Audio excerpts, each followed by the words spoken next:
Liquid Flash представляет 3, 2, 1. Теплые новости. Всем привет, это Теплые новости, меня зовут Влад Смирнов, мы находимся в столице вещания Liquid Flash в городе Новосибирск, и сегодня встречаемся с двумя очень-очень талантливыми, креативными и опытными музыкантами. Во-первых, это битмейкер, саунд-продюсер в стиле G-Funk в СНГ, Игорь Брискер, а.к.а. Breeze. Привет! Привет всем, это действительно я, меня зовут Игорь Брискер. Я надеюсь, что многие меня знают и помнят под моим сценическим именем Breeze. Привет! А также сегодня вместе с нами композитор, продюсер, музыкант, мультиинструменталист, не первый раз уже здесь у нас в гостях, Павел Пустов, а.к.а. Push Eye. Привет. Так лаконично поздоровался. Ну что, и сейчас мы приступим к самому интересному. Теплые новости. Итак, у нас в гостях битмейкер, саунд-продюсер Игорь Брискер, композитор и музыкант-мультиинструменталист Павел Пустов. Сегодня они представляют нам особый альбом, про который сейчас мы узнаем подробнее. Ну а пока пару слов о тебе, Игорь, о тебе, Breeze, потому как Павел Пустов, ссылочку в описании смотрим, он про себя уже рассказывал, длинную красивую историю про то, какой он музыкант опытный, а вот про Breeze мы еще не слышали, и я думаю, не так много еще людей осталось, которые не слышали вообще, судя по тому, что тебя уже все знают, про что бы мы ни заговорили, Игорь уже, да, я знаю, как-то так. Расскажи о том, какой у тебя творческий путь был, ну и, в принципе, чем ты занимаешься все это время. Да, мне понравилось, как ты произнес мое имя Breeze. Это прозвучало прям как, скажем так, в исторической части релиза, на котором чуть позже. Ну, слова, скажем так, очень лестные по поводу того, что мало кто меня не знает. На самом деле, скорее наоборот, мало кто знает и еще меньше помнит.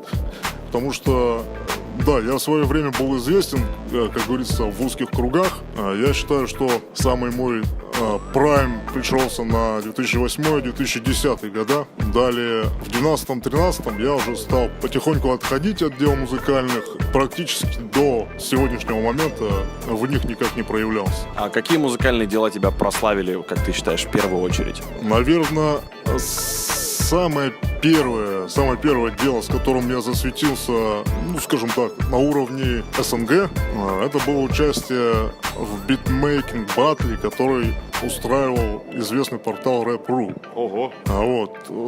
Если честно, такая затея от них пришла вот первый единственный раз. То есть больше они ничего такого не организовывали, к сожалению. Но вот тогда нам повезло. Это был 2007 год.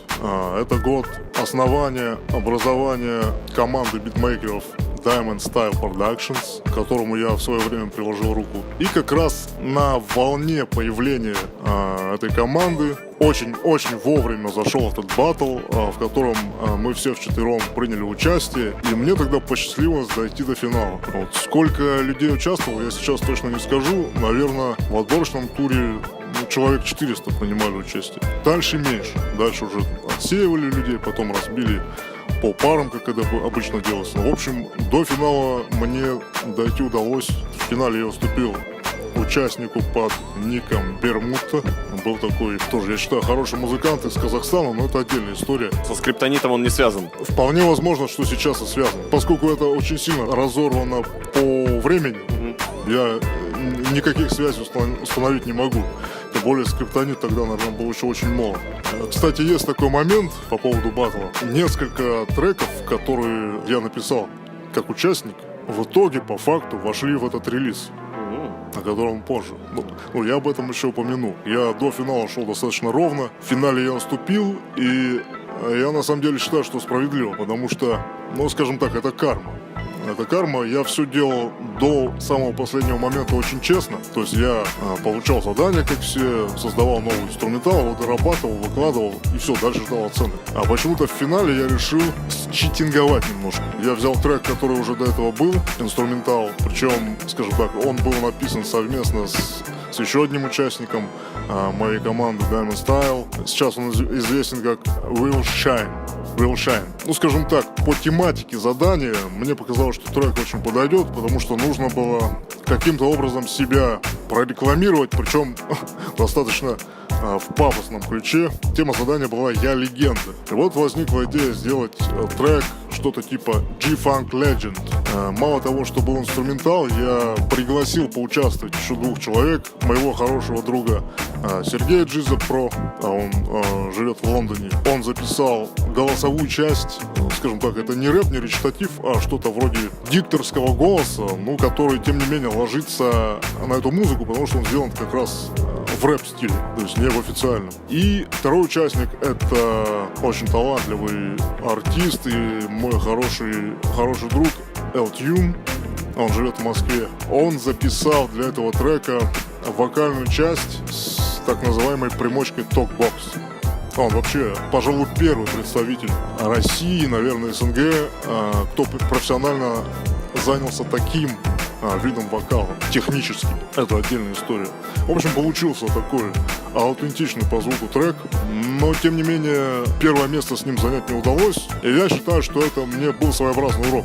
То есть все-таки надо быть честным до конца. Вот сейчас я, по сути, признаю свои грехи, но, тем не менее, все, что не делается, все к лучшему, и этот трек через столько лет, сейчас через 10 лет стал частью моего проекта, частью релиза. Он звучит как музыкальный фон для первой части истории. Вот. И скажу по секрету, на эту музыку еще есть планы. Скажу так, у меня такой очень практичный, утилитарный взгляд на эти вещи. То есть хорошая музыка просто так не должна пропадать. С ней нужно что-то делать в конечном итоге. И я сейчас понимаю, что, скажем так, срок ее годности практически не ограничен. Если эта вещь удачна, она сделана со вкусом, она сделана на порыве вдохновения, можно поднять архивы через 10 лет и замутить что-то такое, что будет звучать абсолютно ново, свежо, интересно.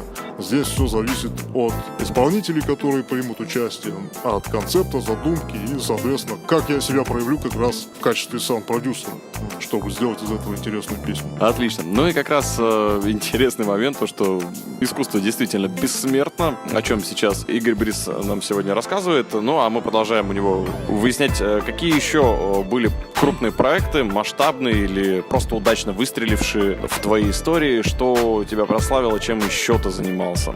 Хорошо, Влад, с твоего позволения я сейчас попробую дать небольшую предысторию, потому что, ну, скажем так, не совсем честно, не совсем правильно будет начинать с 7-го года, с этого батла. Поскольку начиналось все несколько раньше, это был 2000 год, суровый, это, по сути, еще конец 90-х. Я, как и сейчас, жил на Восхниле, или поселок городского типа Краснообск, это мой район. На тот момент там было достаточно много ребят, кто увлекался рэпом. То есть это не была единая туса, скажем так. Кучковались, тусовались. Было несколько разных тусовок. И вот к 2000 году мой хороший друг и одноклассник Костя Рерих, потом известный как Шоти, скажем так, стал инициатором того, чтобы собрать людей, кто интересуется рэпом, и на тот момент заинтересовался второй волной брейк-данса, которая пришлась как раз на 99-2000 год. Собственно говоря, под его воздействием сформировалась какая-то тусовка. То есть мы стали собираться, тренироваться в местном ДК. Это забавно, так нам предоставили там площадку. И вот на базе этой тусовки выделились 3 человека, которым хотелось делать рэп-музыку. То есть придумывать, записывать песни. Хотя мы тогда еще ничего не знали и не умели, но тем не менее. Сам Костя, это был Григорий Подистов, он же Грифон, и, собственно, я, ваш покорный слуга. Мы, как любые начинающие ребята, что-то пытались писать. Я в основном писал тексты, пытались мы их зачитывать под какие-то готовые чужие минуса, инструменталы, там, не имея никакого оборудования, ни опыта, ни знаний, ничего. То есть все пробовалось, делалось наживую. А чуть позже мы стали ездить сначала на какие-то домашние студии через знакомых, потом просто на местные студии записывать треки. Но, к сожалению, в силу разных причин у нас так и не набралось материала на альбом. По-моему, через год или через 2 от группы отделился Григорий Подистов по личным причинам.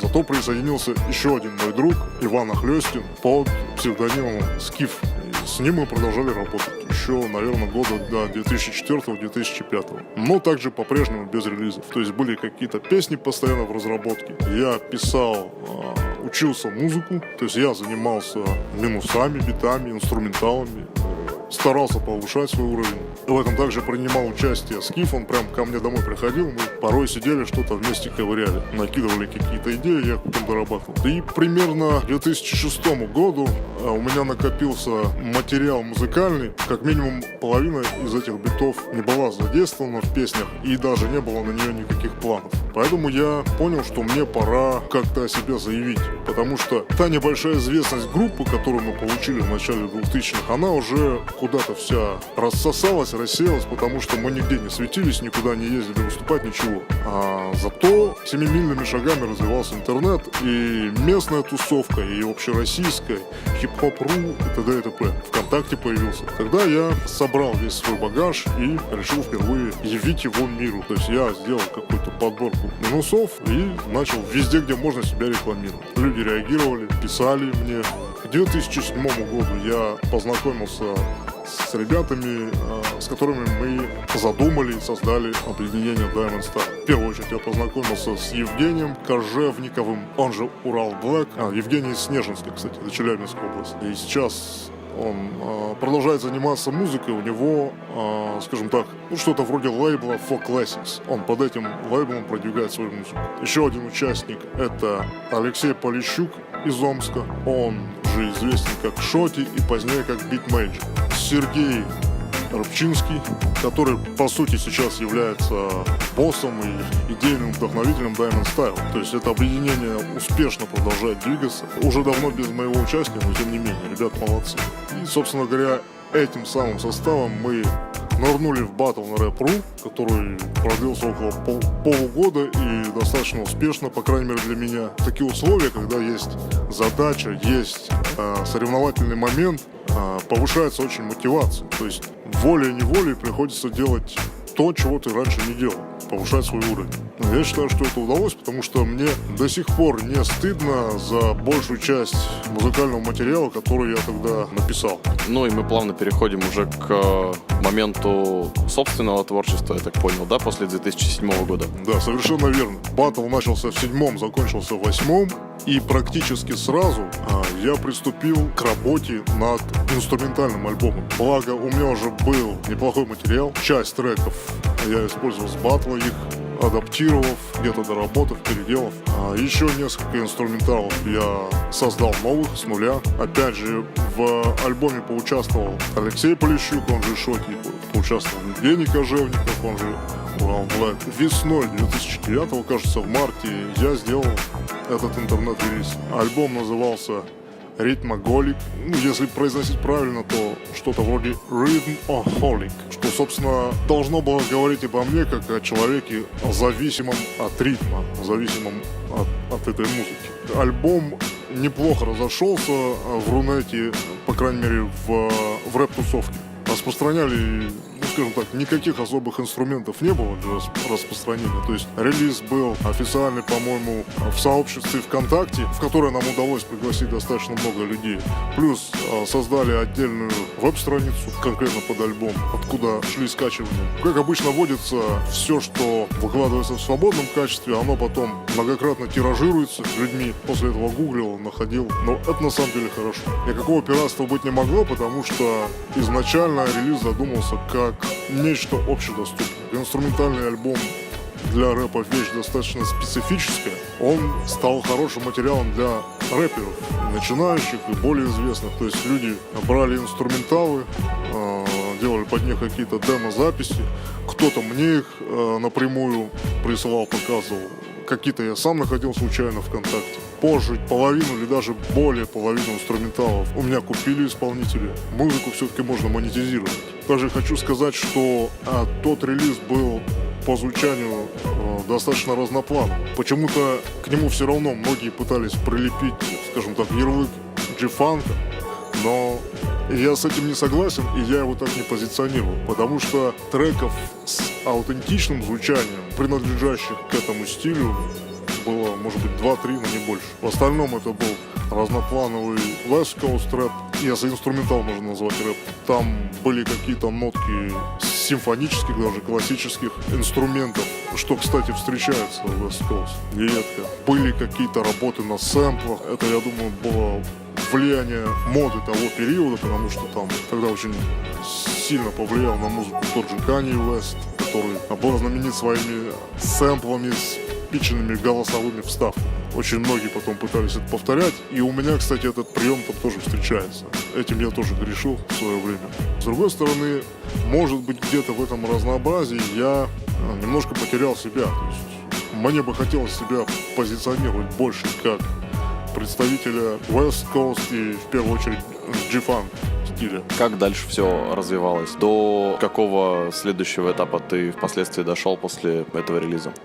Первые 2-3 года никаких интересных засветов не было, я считаю. Силы были брошены в основном на развитие нашей страницы на SoundClick. Те, кто в музыкальной теме знают, этот ресурс до сих пор работает, а на тот момент он был, наверное, чуть ли не единственной площадкой, где музыканты могли продавать свой материал. И вот как раз в рамках команды мы занимались продвижением. Мы писали музыку, которая выкладывалась у нас на странице, и мы совершали какие-то телодвижения для привлечения людей, для продвижения страниц. Делали коллабы, скажем так, сотрудничали с ребятами, кто уже там засветился. В 2009 году волею судеб так сложилось, что я уехал на Украину. Я прожил в городе Чернигове чуть больше года и там продолжал заниматься музыкой.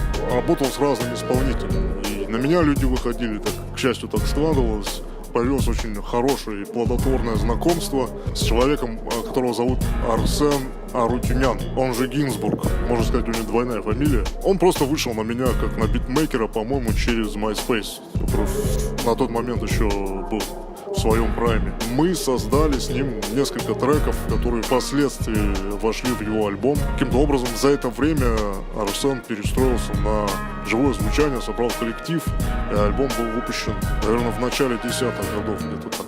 Далее, в конце 10-го года, опять же, по личным обстоятельствам, я возвращаюсь в Новосибирск. И в этот период как-то сам собой случился разлад с Diamond Style. В принципе, я понимал, что к этому все идет, потому что в какой-то момент наш подход, наше видение и самой музыки, ее продвижение стало расходиться. Мне было некомфортно следовать трендам. А это было необходимо для коммерческой стороны вопроса. На это в первую очередь и была заточена деятельность команды. Поэтому как-то так, даже без официального расставания, мы разошлись, наверное, в 2011 году. Что после этого случилось с творчеством и какие после этого были моменты? Какие треки после этого вышли? Я какое-то время продолжал писать музыку, скажем так, с целью продвигать и продавать ее на SoundClick. Это мы делали совместно тоже с бывшим участником Diamond, Евгением Кожевниковым. Тогда, собственно, появился Folk Classic, с которым он занимается до сих пор. От того движения я тоже отошел в силу своих каких-то личных причин. Опять же, в основном потому, что все-таки писать на регулярной основе, превращать музыку в какой-то конвейер я не смог. Здесь для меня наступил такой момент, когда это все теряет смысл. То есть для меня музыка немножко в другом. В 2011 году неприятное и трагическое событие привело к какому-то новому повороту в музыке для меня. Потому что, насколько я помню, весной, наверное, в марте ушел из жизни известный вокалист, пожалуй, самый известный вокалист от рэпа Nate Dogg. То есть это человек, который сделал припевы и, по сути, сделал треки хитами, десятки. Он самый известный не только в G-фанке, а в West Coast рэпе, но и вообще в культуре, в принципе. К сожалению, он ушел, ему был, по-моему, всего 41 год. И так интересно сложилось, что буквально перед этим я дописал один инструментал, который я начал еще будучи жителем Украины, так сложилось. Когда я его писал, уже понимал, что в нем присутствует то самое звучание. Звучание очень схожее с треками Нейта. Что-то такое, знаешь, интересное, неуловимое, чуть-чуть даже мистическое там для меня проскакивало. Я завершаю работу над музыкой, и буквально через несколько дней приходит это трагическое известие. Мне, с одной стороны, конечно, и больно, и неприятно, с другой стороны, приходит понимание, для чего эта музыка. Это непременно должно было стать посвящением, трибьютом этому артисту. Небольшой интернет-релиз, просто ВКонтакте выложил инструментал с какими-то словами, посвященными, не записанными на трек, а просто в виде текста со словами, которые были посвящены Нейт. Чуть позже я показал эту наработку своему другу, который живет в Санкт-Петербурге. Его зовут Игорь Крайник. Он довольно быстро предложил мне свое видение, предложил идею, что можно сделать с этим треком. В нашей рэп-тусовке есть один очень известный вокалист. Его зовут Антон Сидоров, известен в рэпе как Маэстро Эйси. Он работал, наверное, самое известное его сотрудничество с группой Crack. То есть он очень много припевов им записал. Вот. Игорь посоветовал мне обратиться к нему, потому что было очевидно, что с его вокалом, с его вокальными данными, с его, опять же, видением этой музыки, с его пониманием специфики этой музыки, он сможет сделать достойную по исполнению и по наполнению песню. Что я, собственно, и сделал. Прислал Антону демку. Достаточно быстро он мне прислал демо-запись с припевом. То есть он сам придумал текст, записал припев. Причем мне сразу понравилось, что в основу припева легли известные строки Nate Dogg. Nobody does it better. То есть никто не делает это лучше. И дальше уже шли слова, собственно, о самом Нейте. И я тогда впервые для себя попробовал написать лирику на английском. Написал 2 куплета, то есть 2 вокала. Они были достаточно простые по содержанию, но там смысл лежал на поверхности. Текст мне помогли подкорректировать мои друзья. Сергей Джиза Про из Лондона, о котором я говорил. Параллельно я понял, что неплохо украсить звучание трека токбоксом, и, к счастью, Алексей Лтюн, о котором я тоже упоминал, с радостью отозвался и поучаствовал в проекте. Собственно говоря, втроем мы были постоянно на связи, обсуждали. Я считаю, это был очень такой душевный, честный и талантливый продукт, за который мне до сих пор не стыдно, который мне нравится, который я людям показываю при случае. Удалось связаться еще с парой актуальных на тот момент блогеров, не видеоблогеров, как сейчас, а блогов в текстовом режиме. Там мы получили какой-то промо, и до сих пор этот релиз на SoundCloud. Потихоньку там прибавляется прослушивание, иногда люди что-то комментируют. Параллельно с работой над основным треком, который мы по факту выпустили в виде сингла, появилась задумка записать 2-3 трека в поддержку сингла, выпустить трибьют в формате близком к EP, или синглу, состоящему из 3-4 треков. И на этой почве я начал искать контакты через Twitter, тогда был достаточно актуален, и мне удалось связаться с таким исполнителем, как Cocaine, известный классический представитель West Coast рэпа из города Помона. У него очень своеобразный стиль, своеобразный вокал. И второй человек, тоже, скажем так, из той же категории классических звезд Bay Area и West Coast рэпа в целом, с которым мне удалось связаться, это был Rappin' Forte. Человек, который, я думаю, многим известен по совместному треку на альбоме Тупака Шакура Lies on Me. Трек называется Only God Can Judge Me. На этом треке как раз звучит куплет Forte. Я думаю, широкой аудитории он известен по этому треку. Естественно, у него там свое творчество, свои альбомы. Но, к сожалению, доработать тот трек, придумать концепцию и вообще технически записать еще один дополнительный трек и снять клип нам не удалось. Он лег на полку вплоть до 2013 или 2014 года. Но об этом, наверное, можно рассказать позже. Отлично. Я смотрю, очень много достижений. Истории просто одна за другой идут.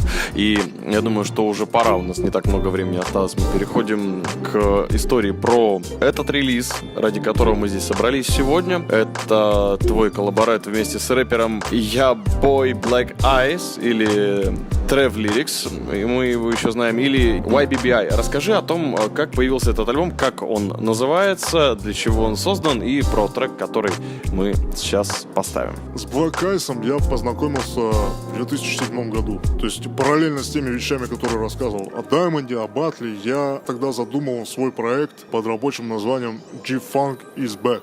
Для этого я хотел привлечь западных рэперов, то есть представителей, собственно говоря, аутентичного стиля West Coast, Лос-Анджелес, Комптон, LBC, Bay Area, все эти вещи. И поскольку на MySpace зависали многих мне удалось найти. Но не все давали обратную связь, и из тех, кто ее давал, наверное, только 2 человек прислали мне какие-то демо-записи, которые, к сожалению, канули в лету, потому что по каким-то причинам мне не удалось получить чистовой студийный материал, то есть только лежали демки. В случае с Black Eyes нас сразу завязалось общение. Ему было интересно, что чувак какой-то из России, из Сибири присылает ему музыку, которая звучит для него аутентично. Это такой своеобразный культурный шок. Скажу так, на тот момент не было даже в мыслях создать какой-то цельный совместный проект. Каждый преследовал свои цели. Я хотел записать какие-то треки для своего будущего микстейпа, который я планировал. Black Eyes, в свою очередь, у него тоже был какой-то рабочий проект, в который входили треки с битмейкерами из разных стран. Интересно так получилось, что на тот момент он тоже много с кем стал контактировать вне Штатов, вне США. Он общался и уже успел поработать с польским битмейкером, с французами, с японцами. В Японии он вообще налаживал дистрибьюцию своего альбома, потому что там на самом деле очень много фанатов G-Funk. Очень много. Они прям... Японцы вообще-то ребята такие фанатичные. Но вот к этому стилю они тоже на него залипли конкретно. Вот. И на этой почве мы как-то с ним запараллелились, и у нас пошло общение. И, насколько я помню, в 2008 году я ему прислал, помимо того материала, который был до этого, прислал ему новый инструментал, который, кстати, был записан в рамках рэп-ру батла. Вот все эти события, они шли параллельно, это очень интересно в этом плане. Его сразу зацепила музыка, и через некоторое время он прислал демо-запись. Собственно говоря, чуть позже была сделана уже чистовая студийная запись, и практически в том же виде трек I'm Living вошел в сегодняшний релиз. Далее, в конце 2008-го я продолжал параллельно вне батла, вне Diamond Style писать новые инструменталы. Один из них также можно услышать на релизе. Он был создан в конце 2008 года. Послужил основой для трека Bay Area to Siberia. Трек стал ключевым, поскольку вот этот вот концепт, вот этот рефрен, это название, которое придумал Black Eyes, но я считаю, оно получилось эпичным. Вот так вот взять и зарифмовать, невзначай, Bay Area to Siberia. Это словосочетание раскрывает всю суть проекта. Проекта, о котором мы тогда даже и не подозревали. Это был просто трек, который рассказывал, в частности, о нашем коннекте, ну и много о чем другом. Конец 2008 года, ну или осень. На контакт выходит Паша Пустов, который сейчас в студии. Я, конечно, не знал, что там происходило за кадром, но он по секрету поведал, что для него это было интересно и волнительно. Предложить мне какой-то рабочий музыкальный материал, скинуть на зацен, так выражаясь тинейджерским языком, рэперским. Вот, действительно, Паша прислал мне наработку, которую он охарактеризовал как некий G-Funk. По-моему, даже демка называлась G-Funk минус, вот так вот, по-простому. Ты знаешь, мне понравился материал. Он не звучал, скажем так, завершенно, потому что ударные были какие-то слабоватые, то есть не сведено все это было. Какие-то ходы ритмически можно было поинтереснее придумать, но то, что меня сразу поразило и порадовало, это клавишная часть. Очень интересная основа. Классика — это Rhodes, Rhodes, аккорды. Еще более интересный ход — это была, опять же, знаменитая вестсайдовская свистулька. То есть Паша ее каким-то чудодейственным образом наиграл, причем наиграл в разных вариациях, она там имеет свое развитие. Все ее вариации были в конечном счете использованы. Он мне прислал материал по трекам, об этом он еще, я думаю, тоже расскажет. Я был уже заряжен на тот момент, не скажу точно за какой период, я этот трек довел до ума и практически сразу вместе, наверное, вместе с инструменталом Bay Area to Siberia я его отправил Black Eyes. И как-то, вот знаешь, никакого комментария относительно этого инструментала я не услышал. Но на самом деле все было достаточно интересно, потому что позже, практически через 2 года, когда я находился на Украине, вдруг как снег на голову, после практически 2-годового перерыва в общении, со мной опять связывается Black Eyes и присылает демку. Я был совершенно огорошен, потому что я был погружен, с одной стороны, в движники, там, которые еще с Даймондом были связаны, в какие-то свои там личные семейные заморочки, и вообще занимался выживанием. Все сложилось, то есть произошла та самая химия, когда есть музыка, ее исполнитель прочувствовал и написал текст, и записал это таким образом, что все слилось воедино и ничего не нужно менять. Это уже законченное произведение. По иронии судьбы, я даже не знал и почему-то не добился от него какого-то внятного комментария, есть ли качественная студийная версия, потому что звучало это как какая-то, скажем, предсведенный трек просто на ноутбуке с какими-то хрипами. Я думал, это вообще сделано в домашних условиях. Собственно говоря, вплоть до, наверное, 13 или 14 года я так и считал, что есть в теории офигенный материал, но он не записан. И что с этим делать, непонятно. Но позже, когда в 2013 году мы возобновили общение с Black Ice, выяснилось, что все это время у него лежала качественно записанная капелла, и почему-то она не доходила до меня. Но, слава богу, этот вопрос разрешился, он мне прислал трек-аут, там, как обычно, основной вокал, бэки, там, эдлибы, так называемые, и прочее. В 2013 и 2014 году я отчасти вернулся к музыке, потому что я отходил от нее, я затихал, ничего не выпускал, нигде не светился. Я стал потихоньку снова работать над материалом. Теперь я хочу, чтобы подключился Паша и рассказал свое видение этой истории. Павел Пустов, композитор, продюсер, человек, который справился с легендарной пищалкой. Расскажи вообще, что это за инструмент-то такой, что это такое? Что, пищалка? Это какой-то лид. Whistle лид, назовем его так. Этот трек написан был очень спонтанно. Не знаю, просто перебирал аккорды, нашел 3 аккорда, как-то записал их в секвенсор. Не было компьютера, был только рабочая станция клавишная. Наложил эту свистульку. Не знаю, я записал, это полуимпровизация. Я повторить не могу без ошибок до сих пор. А тогда записал с первого раза. И подумал, что надо бы отправить на зацен Бризу, потому что Бриз — это просто глыба битмейкинга. И я нашел номер его Аськи через нашего общего знакомого друга Ильи Зевакина, Вейка. И он мне дал его номер Аськи, я ему написал, и мы стали общаться. Он мне говорит, пришли по трекам. Мне пришлось брать всю эту свою клавишную историю и ехать на другой конец в студию и сливать каждый трек по отдельности, чтобы только прислать. И все, Игорь допилил трек. Получилось очень здорово. И все. И это был 2009 год, и с тех пор я про этот трек ничего не знал буквально до 16-го или до 17-го года. Мы периодически с Игорем общались по поводу, я ему скидывал на зацены свои другие биты. Это уже другая история. То есть все очень спонтанно. 3 аккорда и свистулька. Вышло вот так. Игорь, в какой трек превратилась эта история, как он называется? Получается, что за каждым треком есть какая-то своя закулисная история. Жертву, на которую пошел Паша, чтобы скинуть мне все по дорожкам, я даже не знал. Как, собственно, Паша не знал о истории рождения и доработки, собственно, трека впоследствии. Трек, который можно услышать на вышедшем альбоме, называется Painless Drama. Если переводить до слова, то это безболезненная драма. Там рассказана достаточно интересная история, которую, если честно, я сам не совсем понимаю, то есть не все нюансы пока до меня дошли. Рассказана история о вымышленном рэпере из Бэй-Эри, который либо забыт, либо не получил желаемого успеха у себя на родине, но каким-то образом сумел продвинуться в других странах, в Европе в частности. И по сюжету он улетает в Осло, в Норвегию, году в 15-16 я его практически доработал. Естественно, я отталкивался от его исходной версии, которая была записана в 2008 году. Что касается инструментала, отталкиваясь от сегодняшних реалий, я понял, что звук нужно немножко подтянуть, и я там какой-то лишний звуковой мусор повыбрасывал.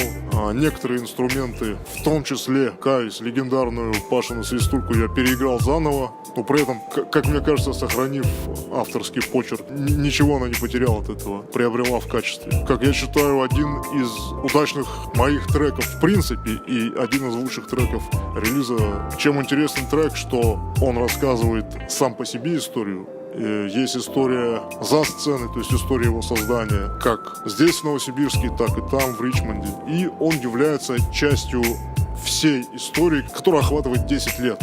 10 лет, о которых повествует история релиза. А какой трек мы поставим сейчас в завершении теплых новостей? Каким бы треком ты хотел закончить и его историю?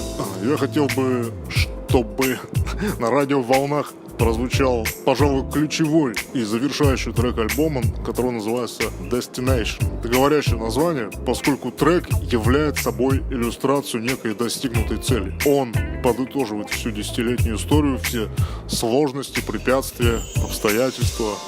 Мало того, трек интересен тем, что помимо Black Ice в нем участвуют его близкие друзья, также классические представители Bay Area рэпа, это Ринси и Рональд Портер. я по-русски скажу Porter, произносится что-то вроде Porter. Интересно, что Риноси, по сути, открывает альбом, поскольку его вокал звучит также в первой песне I'm Living. Это было наше первое с ним знакомство параллельно с Black Eyes.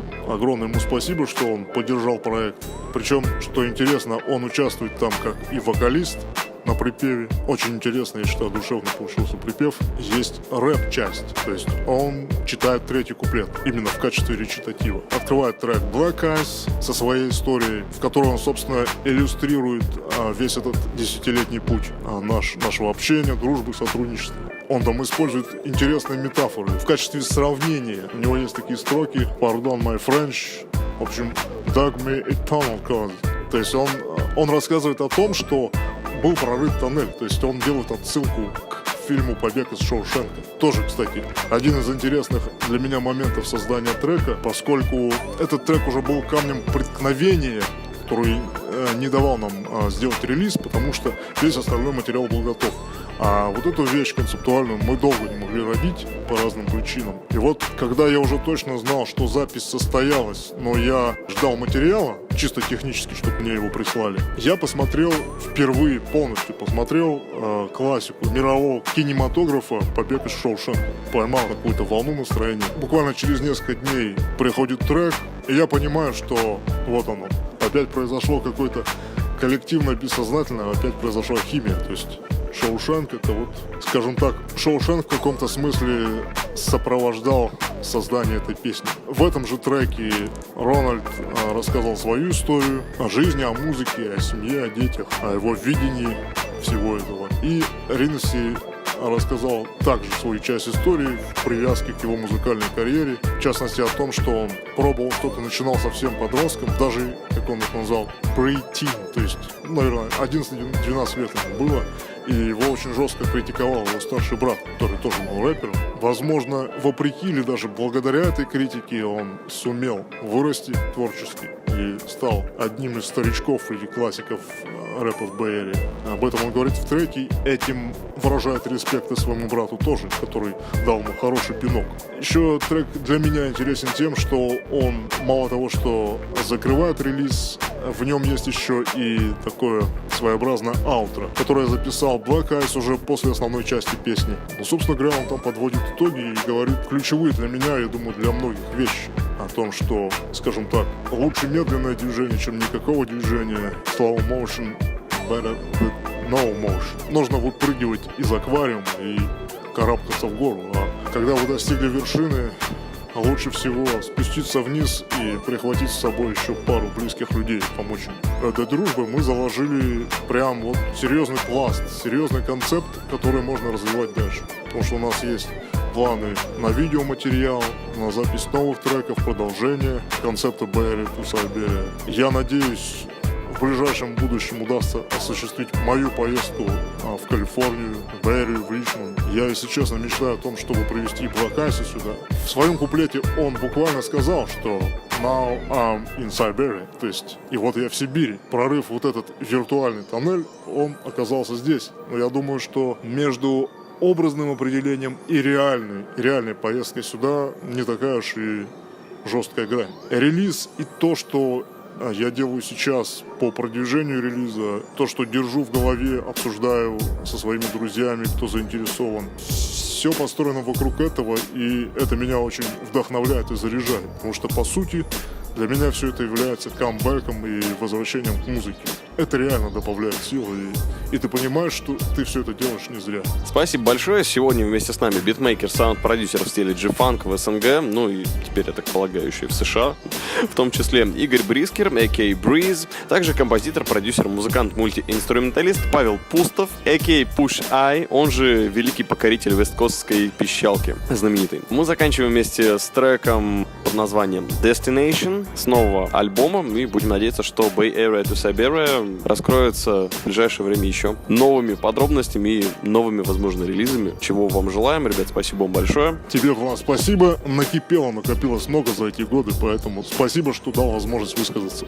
Всем привет. Спасибо. Очень много интересного мы сегодня узнали о музыке. Я думаю, это будет бесценным интервью для тех, кто ищет больше интересного о музыкальных исполнителях, ну и, в принципе, о том, как это все делается. Немногие так могут рассказать. Ну и Павел Пустов тоже спасибо тебе. Спасибо тебе, Влад. Спасибо, Игорь. Всем спасибо. Слушай больше, узнавай еще больше. И, конечно же, вникай в Destination, где твое назначение узнаем в следующем выпуске теплых новостей. Меня зовут Влад Смирнов. Мы в столице вещания Liquid Flash, городе Новосибирск. И всем пока. Yeah, we on the back of the bus, knowing they wanna be like us. They got the people around me, hella dizzy, so I went and found me some empathetic ear holes, far away from all of the Jim Crows and the fearful POWs, waiting on those imaginary other dudes. But I was done with the waiting, man, so I had to Shawshank 'em, man. Then dug me a tunnel, cuz now I'm in Siberia. Took 10 years to get here. It's the journey, blood, sweat, and the tears. No obstacles and no oceans. Slow motion better than no motion. No obstacles and no oceans. Slow motion better than no motion. It's been a long, hard road, but we finally reached our goal. Jumping the hurdles and procrastination, reached our destination. Now my motivation is the mind's elevation, something outside of prescribed education. I've been traumatized, where is my medication? Been spoken word, started with society's creation. All I ever wanted was to build something meaningful, stand up and be real. And my objective is for the collective. All I know is to give. I've never been selfish. Try to share the message. Keep hitting dead ends and roadblocks. Keep being deceived by the decoys and robots. They know not what they do. The Most High will forgive them. All I ever wanted was to provide for my children. Should use my intuition. I can feel it. I ignored it, so I gotta deal with it. Still telling soldier stories, not for fame or glory. Just to let you know what the Creator's done for me.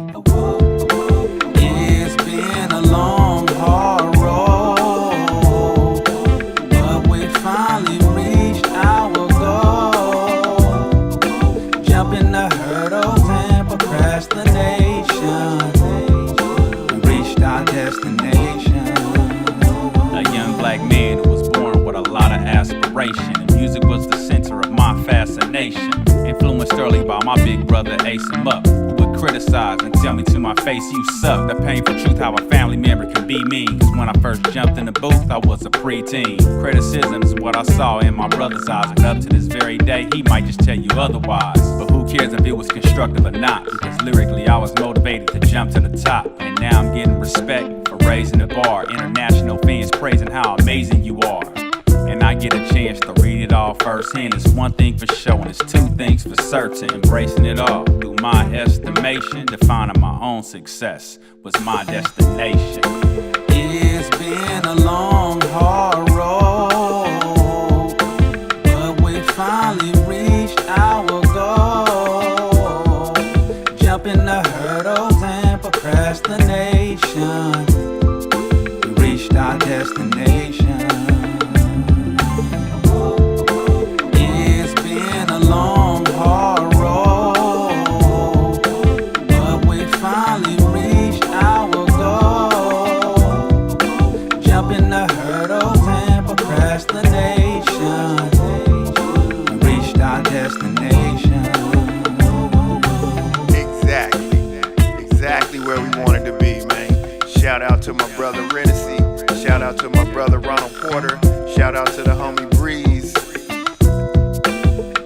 I'm your brother Black Ice. YBBI. Trav Lyrics.